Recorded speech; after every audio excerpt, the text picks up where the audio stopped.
On AM 560, The Answer. Get the latest weather, traffic, and news updates online at 560theanswer.com. Now, from the Signature Bank Studios, this is Chicago's Morning Answer. Merry Christmas. On AM 560. Ho, ho, ho. The Answer. AM 560, The Answer. Chris Crock and for Dan Propt. Chicago's Morning Answer. In just a moment, we'll talk to Stephen Bucci, hero, former Army Special Forces officer and Pentagon official, and so much more about Ukraine, Venezuela, all sorts of stuff. But first, are the Bears going to actually go to Northwest Indiana? I think it's the biggest joke in the world to do that, to say that as if it's going to happen. Meanwhile, this report from, which one it is? But, got too many notes. Arlington Heights issued a statement. A statement from Arlington Heights. They remain. That's when he said that was going on. He said they were going to make it around they were like an entertainment thing. They were going to music, Rock and Roll Hall of Fame. They're going to make it around Michael Jackson's house. So I said yes. They're gonna have the 50-yard line. They're gonna make the 50-yard line right where Michael Jackson's house is. They're gonna have it kind of enclosed in glass, and you just play around that the little house there, right in the middle of the whole stadium. Yeah, that didn't come together. I don't think this is gonna. No, I don't think. I know this is not gonna come together. Let's go to Lee, calling in from enemy territory, Hammond, Indiana. If you're an East Coaster. Hey, Lee. Hey, Chris. Hey, as far as the Bears moving to Northwest Indiana, Indiana has a history of taking rundown cities like Baltimore and taking their franchises away from them. So it wouldn't be anything unusual as far as that concerned. Yeah. And there are tons of Bear fans in Northwest Indiana and the Chicago Southland who hate driving through that megaplex you call Chicago, which is nothing but a good way to jack up your blood pressure 20 points just driving through that city. Yeah. I hate going that way. I know more people right now in this area, not only here, but in the Illinois side of the line, that actually drive to South Bend so they don't have to drive up to O'Hare to catch a flight. So, and then we also have judges here, as far as crime goes, that they don't let these guys back on the street when they get in their courtroom. They send them to a place called jail. What's that? Yeah, what is that? Yeah, what a concept, right? Look, you're speaking a lot of good things about Indiana, but I just don't think there's any way the Bears are actually going to go to Indiana. The Gary Bears. Well, you know what? The thing is, we got a whole congressional district here in these two counties, 750,000 people. You probably got another 2 million in the Southland of Chicago. That it's like a 10-minute drive to get over here, versus like about an hour and a half to get up to Arlington Heights. And we used to go up there. We used to go to the track up at Arlington Heights. But the last couple of times I was up that way, it took me my sister in Elgin, Michigan, it takes me about an extra 20 minutes to get to her place and to get to Arlington Heights. I know what you mean. The thing is, though, the population of Lake County, for example, has got to be more than, I'm not being negative on Northwest Indiana, but it's got to be more than Northwest Indiana alone. So I think that the elimination of a half of the Chicagoland area, possibly from considering going to Northwest Indiana, is like a non-starter. That's my humble opinion. Don't count on that. I tell you what, as somebody who grew up in Chicago, I remember my whole life, Chicago's been this tale of two cities: the North Side versus the South Side. And the South and the White Sox was always suck. The unwanted child. That's right. And the White Sox suck. Nobody wanted to be out this way, but we had the industry, we had the jobs. Of course, those days are over because Chicago politicians killed that. Yeah. So now you've got nothing going for you but an airport and the Bears, and you're about to lose the Bears because if they don't come to Northwest Indiana, believe me, they'll be going someplace else. There's plenty of cities in this country that would be happy to get the Bears. I think you got a better chance of getting the White Sox. Don't be surprised if they're gone sooner rather than later. I appreciate your call, my friend, from Northwest Indiana. I think that Indiana has a better chance of stealing the White Sox than the Bears. And I wouldn't blink if that happened. No offense, but yeah, no way. Sox suck. Case closed. Stephen Bucci served America for 3 decades as an Army Special Forces officer, top Pentagon official, visiting fellow at the Heritage Foundation's Allison Center for Foreign Policy Studies. Stephen joining us now on the show. Stephen, welcome to AM 560, The Answer, Chicago's Morning Answer. Chris in for Dan. How are you, sir? I'm doing well. Thank you for having me. I appreciate it. I thank you for being with us. I understand that you're a Packer fan, so this was a hard weekend for you, wasn't it?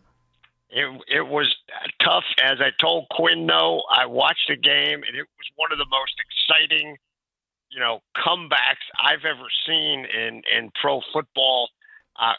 Look, kudos to the Bears. I thought they were going to win before the game, but then the Packers kind of were roughly handling them throughout the game. But then, the Bears said, you know what?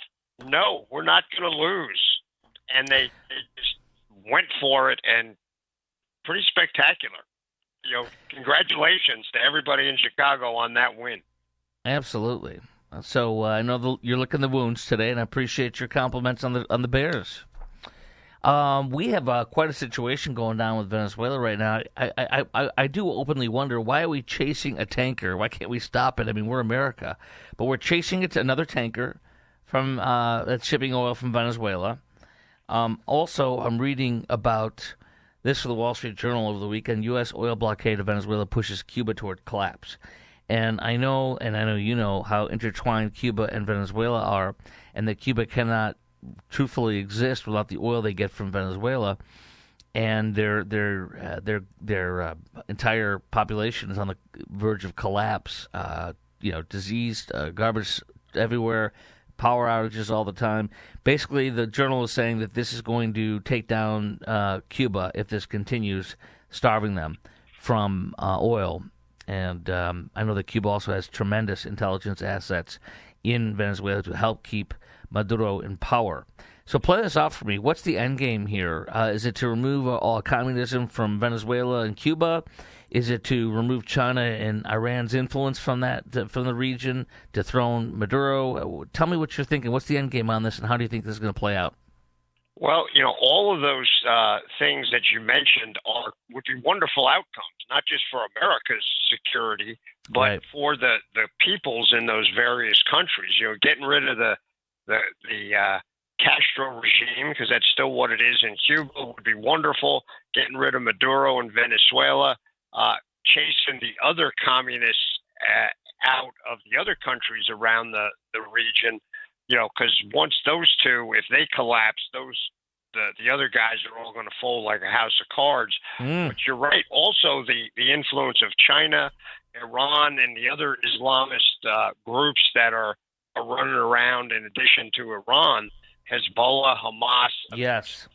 Latin America is a dangerous place because of all of these malign influences that have gone in there. And I don't know specifically what target President Trump has, but I think there's a nice buffet that's up there that, taking the actions we're taking, can lead to some really good outcomes. We don't need to go crazy. We don't need to invade Venezuela with infantry and tanks and that kind of thing. But we could probably take out some targets there, put more pressure on them, continue the pressure at sea. We still have the most effective Navy in the world. It seems a shame not to use it. Enforcing international law, by the way, they're not doing something weird that America is the only one doing. These ships, the tankers, are unflagged or right. illegally flagged. They're supposed to be from another country. Ghost ships, right? Yeah. Yeah, and capturing those and stopping countries that are sanctioned from trading oil. I don't understand why anyone's whining about that. Everybody wants us to obey international law, and now we're doing it, and everybody's upset about that. Stephen Bucci, serving America for 3 decades, Army Special Forces officer, top Pentagon official, visiting fellow at the Heritage Foundation's Allison Center for Foreign Policy Studies. So, do you think that Trump will do some strikes on the ground, not us on the ground, but from above, on Venezuela in this? And do you think the CIA, I'm sure they're already there, but I want to hear your thoughts on that. Are they there? Have they been there? Do you think are they working to overthrow Maduro and his administration? On that front, what do you think? Well, I think that's a likely outcome, that we will have to hit some targets on the ground, particularly around their ports, other places that are connected with the drug and oil exportation. As far as the presence of the agency or our military special operators, I don't have any definitive knowledge that they're there. I'm pretty sure that the agency guys are around, at least helping pick targets and that sort of thing, because it's a lot easier to pick targets on the ground than it is just with offshore kind of intelligence gathering capabilities. But I would not be surprised if some of our covert and clandestine assets are going to be used in the near future to up the pressure on Maduro, because he's not going to go down easily. He's Right. he's watching Putin saying, well, nobody's getting rid of Putin. Why are they picking on me? But he's closer to home. It's a little more direct line for us. So I think Maduro's days are numbered. I don't know if that was the ultimate outcome, or is that just a step along the path? We'll have to wait and see. But, there's not a lot of downside to this, other than half of our leaders in Washington don't want President Trump to do anything that will get him any sort of credit. Right. And I'm sorry, these are bad guys. The left is defending some of the most horrific people in the world just because they don't like President Trump. It's just silly. Quickly on the drug boats, what are your thoughts on the kinetic strikes on the drug boats coming out of Venezuela and Colombia? Look, I have talked to a lot of my lawyer buddies at Heritage, and to be frank, they're kind of split. They're not sure if that's legit or not. When you put it in the context of a war on terror and an active war on drugs instead of just a metaphorical one, seems to make sense to me. But as I tell Dan all the time, I'm not a lawyer, so Right. I'm not going to get into the legality of it.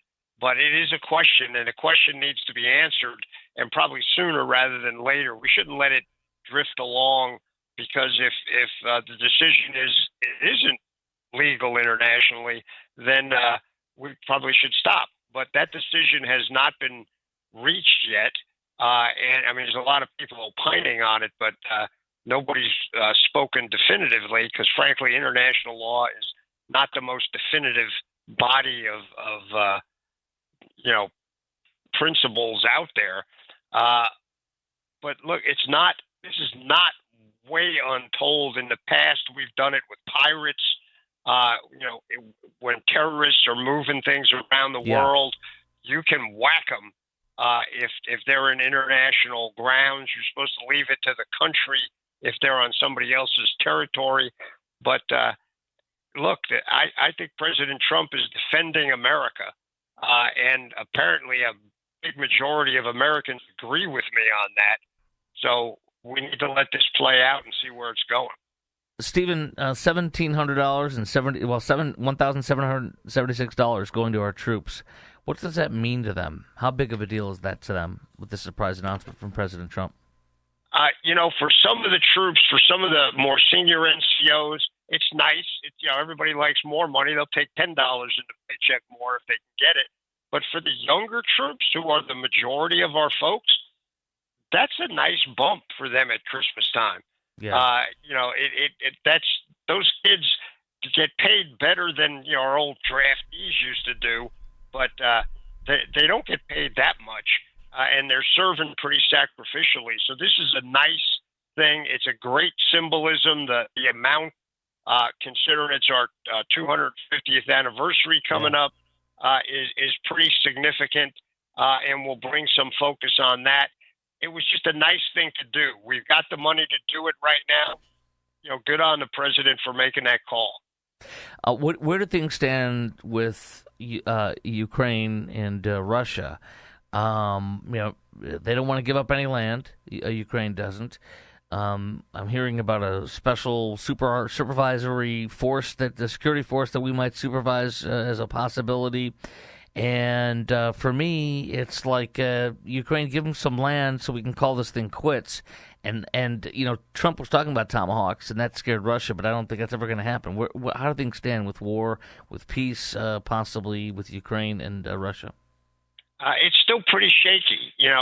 Ukraine seemed somewhat amenable to maybe giving up some of the land that the Russians already have, to cease the efforts to get it back. But, Putin, he's not moving either, and he doubles down when he says, no, I don't just want what I have. There's other things I need to have before we get to peace. And just because Putin's the bigger guy and is, huffing and puffing, I'm not so sure we should then pressure the Ukrainians to give in to what these additional things that Putin is asking for, because, truth be told, Putin is a true bully, and if he gets a little, he's going to ask for more, and he's going to demand more. And right now, he thinks he's got the upper hand diplomatically, not necessarily militarily. So I'm not optimistic that there's not going to be peace by New Year for sure.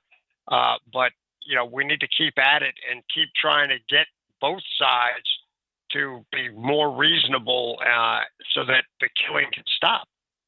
Stephen Bucci, serving America for 3 decades as an Army Special Forces officer, top Pentagon official, visiting fellow at the Heritage Foundation's Allison Center for Foreign Policy Studies. Thank you for joining us again. We appreciate it very much, Stephen. It's my Merry pleasure. Christmas. Thanks for having me, and Merry Christmas. And Merry Christmas. I guess I'll talk to you before New Year's. Yes, sir. That'll be good.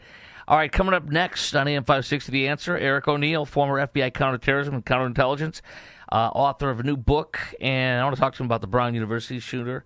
Bongino may be going back, leaving the FBI, Epstein files, some of that stuff. All coming up next. It's Chris in for Dan, AM 560, The Answer, Chicago's Morning Answer. This is Chicago's Morning Answer. Santa's coming to town.